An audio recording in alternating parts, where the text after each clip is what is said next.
Bom dia, boa tarde, boa noite. Saúdo a igreja com a graça e a paz. Amém, irmãos? Neste momento faremos uma breve oração para que seja ministrada a palavra de Deus. Amém? Eterno e maravilhoso Deus, pastor de Israel. Neste momento eu me cubro com o sangue do Senhor Jesus Cristo para me proteger durante esse período de oração.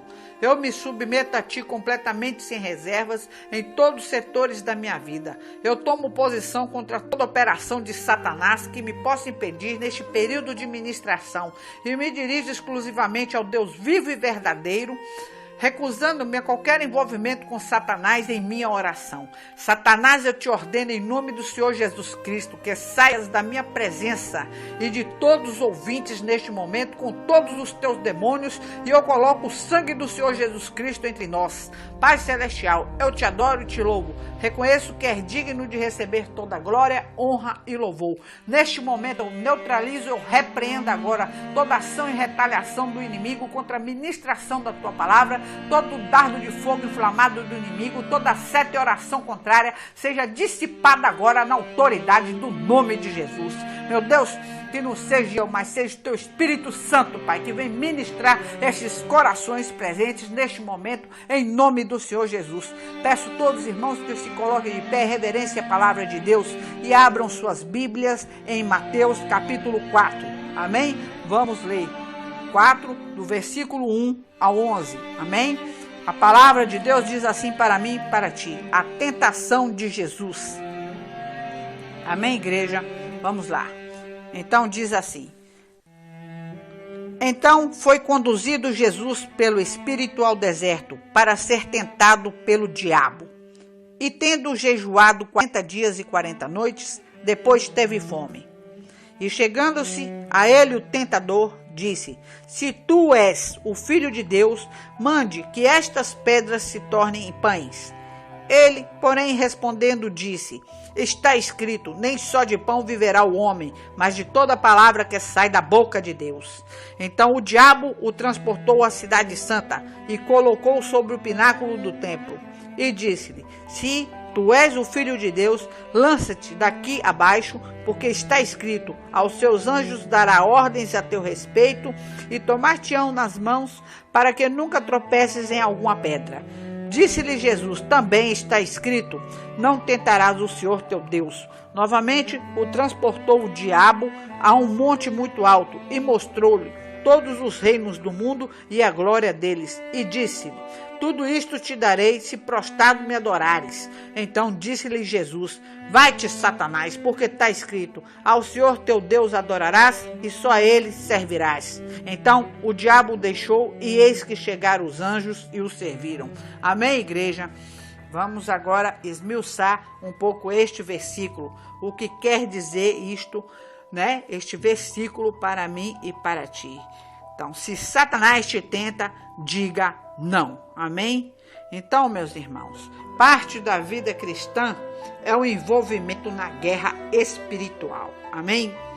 Nós estamos do lado de Deus e o maior inimigo de Deus é Satanás. E é também o nosso maior adversário. Amém, igreja? Então, o orgulho de Satanás foi a causa principal de sua queda do céu. Amém? Conforme está em Lucas capítulo 10, no verso 18. Ele não foi originalmente criado um demônio, mas um querubim que guardava o trono de Deus. Amém? Ele se rebelou contra Deus, conforme está em Isaías 14, verso 12, e Ezequiel, no capítulo 28, no verso 14 e 15. E se opõe a tudo o que pertence a Deus. Amém? Repetindo, e se opõe a tudo o que pertence a Deus. Então, a Bíblia nos ensina a estar atentos aos ardis de Satanás, aos ardis, amém, igreja? As ciladas do diabo, conforme está em 2 Coríntios, no capítulo 2, no verso 11. Então, o conhecimento, né, avançado de suas táticas é a chave para alcançar a vitória, amém? Vamos observar então alguns métodos agora de Satanás e aprender do encontro do Senhor com ele no deserto, amém, igreja? Então, o primeiro, foi o quê? O primeiro método foi a abordagem ousada de Satanás, conforme está no verso 1 ao 2, né? Então, este misterioso evento foi uma oportunidade dirigida pelo Espírito Santo para o Filho de Deus ter um confronto cara a cara com o diabo, que é o Deus e o príncipe deste mundo. Verdade ou não? Conforme está em 2 Coríntios, capítulo 4, verso 4, está em João, no capítulo 12, verso 31. O Senhor, Deus da terra. E conforme está em Gênesis 24, verso 3. Então, observe que o diabo não hesitou em se aproximar e tentar Cristo. As pessoas imaginam que o uso de amuletos e rituais pode afugentar Satanás, mas isso é o que? Uma superstição pagã. Amém, igreja? Então, o diabo ousa aproximar-se de toda a carne, incluindo o próprio Deus manifestado na carne, a fim de roubar, matar e destruir. Não está escrito lá em João 10? Amém? Então, porque ele veio para roubar, matar e destruir. Por isso é nosso adversário, a quem Pedro compara a um leão que ruge procurando alguém que possa tragar. Ou seja, né? Tá lá em 2 Pedro, 1 Pedro 5,8, né? Que ruge bramindo como um leão, procurando alguém que possa tragar, que ele anda ao derredor, não ao redor não é, porque ao redor está Deus com seus anjos, então ele está ao derredor procurando alguém que possa tragar, ou seja, engolir, né, trazer para de junto dele, amém, igreja? Ele brama como leão, terra de canto, labraçúria de canto, brama como leão, como ele não é o leão, pois só conhecemos um leão, e esse leão é Jesus Cristo, o leão da tribo de Judá, amém? Então, as perguntas astutas de Satanás podemos ver no verso 3 e 6, né? Como é interessante notar que as primeiras palavras gravadas de Satanás no Antigo Testamento e no Novo Testamento foram questões duvidosas, conforme está em Gênesis 3:1, conforme está em Mateus 4, verso 3. Ele sempre questiona a integridade do Senhor, amém? Então, 2 vezes Satanás disse a Jesus: se tu és filho de Deus, conforme está em Mateus 4, no verso 3 e 6. A palavra se, irmão, sugere uma condição que é duvidosa e não 100% certo. Por seu uso da palavra se, o diabo estava lançando dúvidas e emitindo um desafio para a pessoa e o poder do Senhor Jesus Cristo, se és filho de Deus, né? Tanto é que ele tentou: se és filho de Deus, transforme essas pedras em pães, o qual sei que o único milagre que Jesus não fez foi esse, transformar as pedras em pães, porque aí ele estava com fome e quebraria o jejum de 40 dias, amém, igreja? Para quem não sabe, eu creio que esse foi o único milagre que Jesus não fez na Bíblia, foi transformar pedras em pães, porque ele estava em jejum durante 40 dias e Satanás o tentou: se tu és filho de Deus, então transforme essas pedras em pães. E Jesus respondeu: está escrito também que nem só de pão viverá o homem, mas de toda a palavra que sai da boca do Senhor, amém? Então esse é o dispositivo do diabo e seus seguidores. Eles questionam a verdade e transformam em uma mentira, conforme está em João 8:4, em Romanos 1:25. Então, louve a Deus, temos uma arma poderosa para resistir a todas as mentiras e dúvidas, a palavra, verdade, a Bíblia, amém? Então, a segunda tentação do diabo envolveu um convite, não foi? Para mostrar o poder de Cristo. Na mesma hora, ao invés de morrer e aguardar a sua ressurreição milagrosa, conforme está no verso 26, confere também lá no Salmo 91, no verso 11 e 12, da mesma forma. Satanás quer que façamos a coisa certa na hora errada, quando o tempo de Deus parece estar fora de sincronia. Amém? Então, não é? Se és filho de Deus, de novo, lance daqui para baixo, que dará a ordem a teus anjos, não é verdade? Então, outro, os atalhos atraentes de Satanás, conforme está no verso 7 ao 11. Então, o diabo pensou que poderia convencer Cristo a transformar pedras em pão, como acabei de falar, após o jejum de 40 dias. Mas Cristo não faria um milagre apenas para seu simples conforto. Deveríamos também ter o cuidado com pregadores que afirmam milagre após milagre para escapar de algumas adversidades e sofrimentos da vida cristã, viu?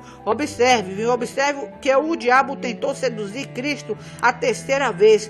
com a instante presente regra sobre todos os reinos do mundo, ao invés de esperar para a segunda vinda futura, conforme está no verso 8 e 9. Então, o diabo chegou a propor um atalho para tentar convencer Jesus, a fim de evitar a cruz como instrumento da nossa salvação. Jesus chamou Pedro de Satanás quando ele sugeriu uma coisa dessas, conforme está em Mateus 16, do verso 21 e 23.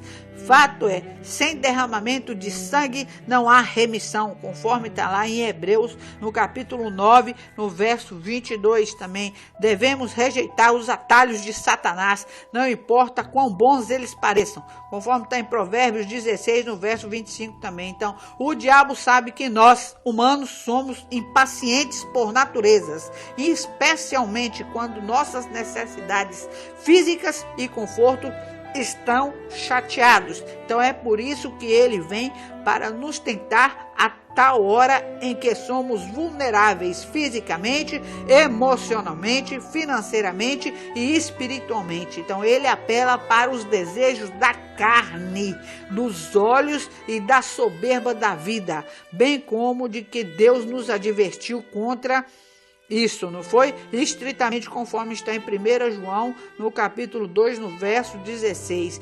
Amém? Então, que conclusão podemos tirar deste texto que acabamos de ler?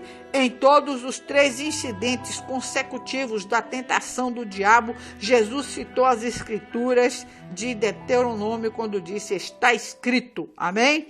Compare o seguinte no verso 4, confere com Deuteronômio 8, no verso 3, verso 7, confere também com Deuteronômio 6, no verso 16 e 10, e no verso 10 ou 20. Então, nas 3 ocasiões, ele respondeu com a palavra de Deus, conforme está em Efésios 6, 17. Então vamos aprender uma lição com Cristo em tempos de provações e tentações, acreditar e aplicar a Bíblia, amém? Porque ele é astuto e tenta sempre nos pegar em nossas fraquezas, amém? Como acabei de falar agora, em nossa área financeira, em nossa área emocional, amém? Toda a nossa fraqueza, ele só atinge o seu ponto fraco. E pessoas que nós amamos, né? Pega quando estamos vulneráveis, não é isso? Fisicamente, emocionalmente e espiritualmente até. Então, nos envolve com os desejos da carne, dos olhos, da soberba da vida, não é verdade? Então, temos que estar atentos aos ardis de Satanás. Amém, igreja? Então, fiquem todos atentos às ciladas e astúcias do inimigo, não é isso? Porque o prato está colocado. Agora você tem que ter vigilância para que não caia, amém? Em tentação, como está escrito na palavra de Deus: vigiai e orai para que o diabo, vosso inimigo, não se aproxime de vocês, não é isso? Porque ele anda bramando como um leão procurando alguém que possa tragar. Amém, igreja? Então, em nome do Senhor Jesus, que todos meditem nesta palavra, e peço à igreja neste momento que continue assistindo, ouvindo o canal, escute a voz do Ministério Pentecostal. Não temas, continue se inscrevendo em nome do Senhor Jesus, que a graça e a paz reinem sobre todos os lares de vocês. Amém.